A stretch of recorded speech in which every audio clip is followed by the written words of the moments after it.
So we all know how rough the markets have been on us in the past few months, but I never imagined it to get this bad. In the past 1 year alone, I lost $10,000 of my overall net worth, combining all of my investment portfolios together. Now I've decided to make this video today so that I can give you guys a breakdown of exactly which investment portfolios lost me money. I'm going to talk about exactly how much money each investment portfolio has lost me, and I'm also going to be talking about what exactly I'm planning on doing going forward with my investments. Am I going to change my investment strategy overall, or am I gonna stop investing completely? Hi guys, my name is Dennis, and in this channel I talk about personal finance as well as my continuous journey to financial freedom. As you guys might have experienced already firsthand, it's not that easy to invest in today's world where the markets are very volatile and might be dropping every day. In the past year alone, the S&P 500 is down 15%. The Dow Jones has decreased over 8%. The Nasdaq has decreased over 28%. The Russell 2000 has decreased over 20%, and crypto has lost over $1 trillion of its market cap during this year.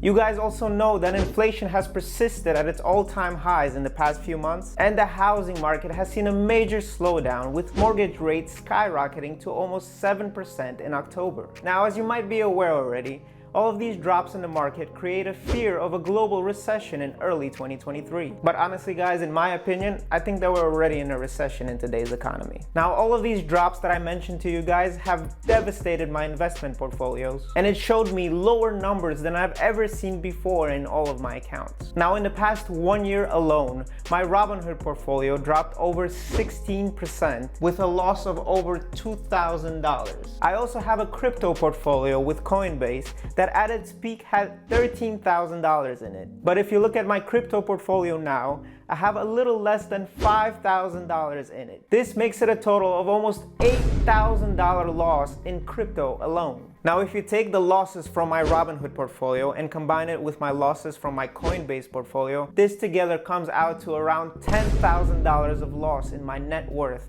in the past 1 year alone. Now, when I first saw this, guys, I panicked. I thought that based on current world events happening right now, our economy is gonna end forever. I thought that all of my investments are going to collapse and forever be lost to me with no possible return. So this type of thought process made me start looking into selling my investment portfolio and my crypto holdings so that I can accept the loss and move on with my life. But then it hit me like a bolt of lightning, and I remember the famous Warren Buffett quote that has gotten so many people through hard times. Warren Buffett once said, "Be fearful when others are greedy, and be greedy when others are fearful." Now, this quote personally means a lot to me because it inspired me to think differently. Not only when it comes to my finances and investments, but also when it comes to my everyday life as well. This quote reminded me once again that investing is supposed to be long-term, and no matter what happens in the short term, I shouldn't panic. So I decided to look at my investment portfolios more objectively and find good reasoning why not to sell. I dove into my Robinhood and Coinbase accounts with a fresh new perspective,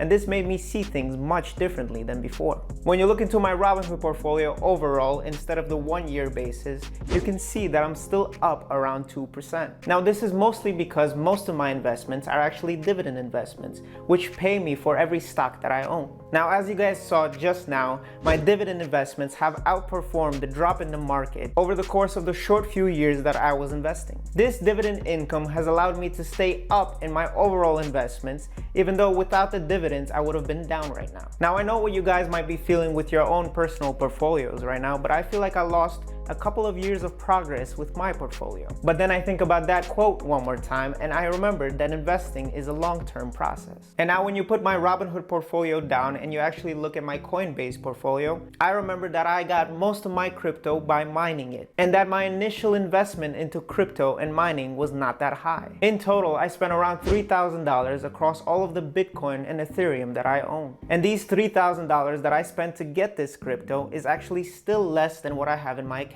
right now. Now, if you guys are finding this video helpful so far, don't forget to like and subscribe to this channel so that you can help this video spread to more people. Thank you. But overall, I realized that no matter how bad the markets might seem to be right now, I'm still up in my overall investments. Realizing this actually renewed my hope for investing, because I realized that I must be doing something right if my investments are still up. Going forward, I now understand that investing consistently every month and not worrying what the market is doing is the best course of action. I realized that I need to stick with what I believe in, no matter what the market is doing short term. Looking back to the history of the stock market, I see that no matter how bad the markets got, it will still come out higher than before when given enough time to recover. I feel that my wife and I are both young enough to recover from any investing downfalls long term. I know that we will eventually regain all of our losses and even surpass them when given enough time. So for everyone out there that are doubting your investing portfolios right now, I want you guys to realize that you are not the only one going through this. As one big financial community on YouTube, we are all going through this together. Let me know in the comments down below if you are also experiencing this type of loss. But in the meantime, you guys can go check out this video right here where I try to make sense of the market drop. I hope you guys enjoyed the video, and I'll catch you next time.